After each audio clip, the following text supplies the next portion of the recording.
নীৰৱতাৰ অন্তত আজি আকৌ সমাধিস্থ সপোনৰ অৱশিষ্ট বিচাৰি মুকলি আকাশখনৰ তললৈ ওলাই আহিছোঁ। এজাক বৰষুণ, মুষলধাৰ বৰষুণ।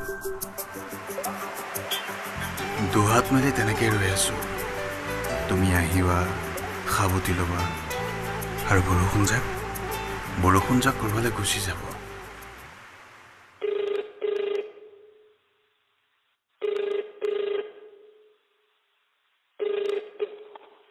Hello' mike testing check 1 2 3। এই কিনো কৰি থাকাও?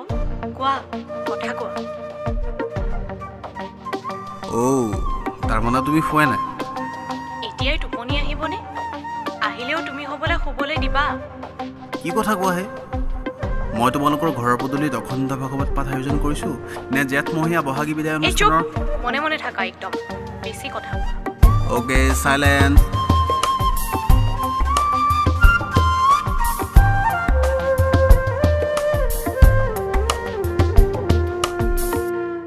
ঐ শুনাচোন,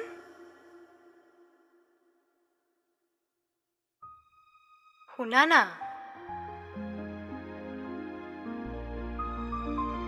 দৰকাৰী কথা প্লিজ। কৈ যোৱা।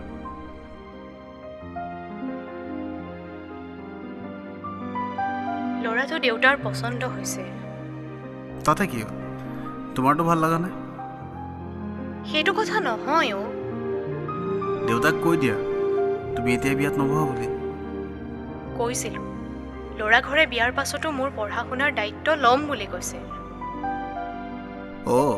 সি তাৰমানে সৰ্বশিক্ষাৰ ঠিকালৈ থৈছে? Anurag, please be serious. আৰে মই পাগল হৈ যাম এনেকে।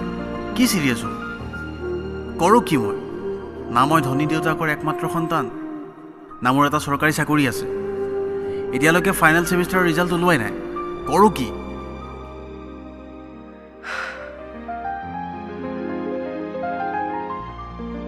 দেউতাৰ সৈতে মই এবাৰ কথা পাতি চাওঁ নেকি?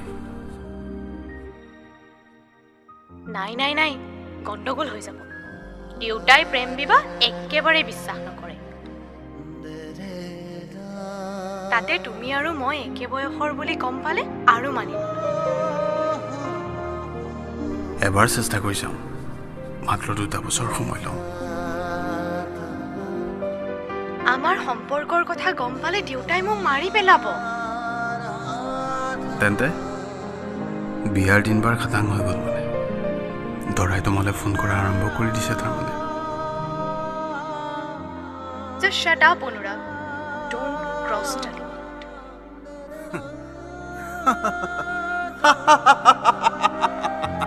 লিমিট? কিমান বিৰক্তিৰে তুমি মোৰ ফোনটো ৰিচিভ কৰিছা। ঘণ্টাৰ পাছত ঘণ্টা ফোনটো ৱেইটিং।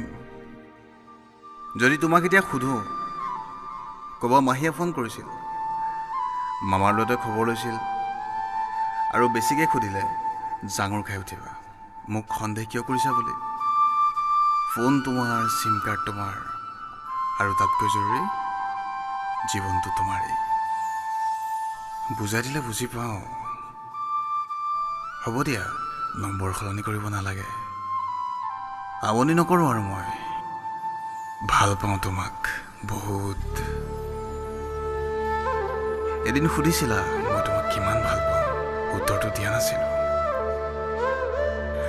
আজি কওঁচোন, তোমাক সিমান ভাল পাওঁ যিমানখিনি ভাল পোৱাৰে।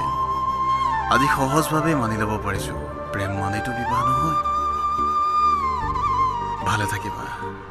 তুমি বিচৰা ধৰণে সুখী হোৱা। মোৰ শুভকামনা অবিহনেও তুমি সুখেৰে থাকা। মই থাকিম, আকাশখন থাকিব। অসহায় হৈ চটফটাই থকা কোনোবা এটা ৰাতি বৰষুণে জাগাই, মই তাতে লুকাই কোনো নেদেখাকৈ উজুপিম, আৰু তুমি তোমাৰ হেঁপাহৰ ভাগৰ সলাই গোপনে গোপনে ঈশ্বৰক ধন্যবাদ দি ক'বা, যি হ'ল ভালেই হ'ল।